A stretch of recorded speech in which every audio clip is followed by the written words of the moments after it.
Salve, salve quebrada! Vamos fazer um bike check aqui de uma Gills for Freaks 2016, 2018. Trincado, mentira. Trincado, mentira, hein? Ó.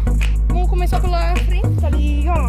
Aqui pela frente temos pneus Maxxis 2.30, raiação inox, VMAX quebra-pedra.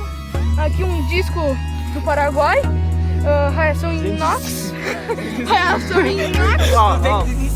Mostra, Reação inox, cubo Octa One, suspensão For free.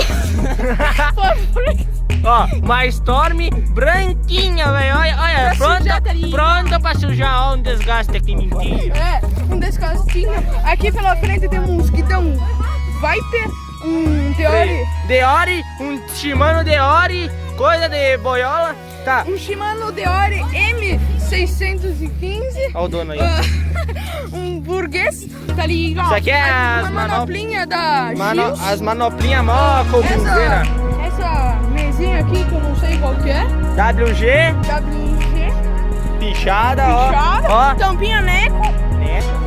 Pichada. Aqui, vamos ir pro quadro. Não, pode ficar por último. Vai ficar por último. Aqui, banquinho Gills. Aqui, Gills. Pé de vela Gills. Pé de vela Shimano. Todo Shimano, ó. Shimaneira. Tudo Shimano, ó. Tudo Shimano.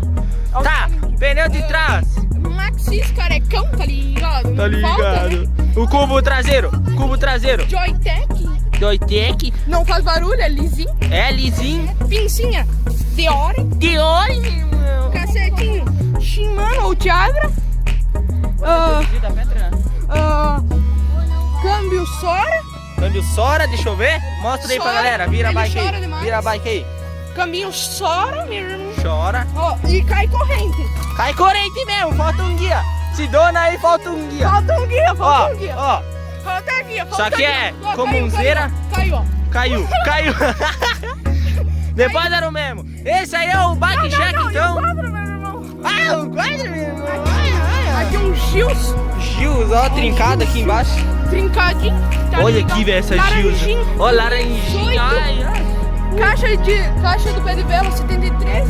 E essa merda aqui que eu não sei. E essa merda aqui que é comum. Aqui, ó, comum, ó.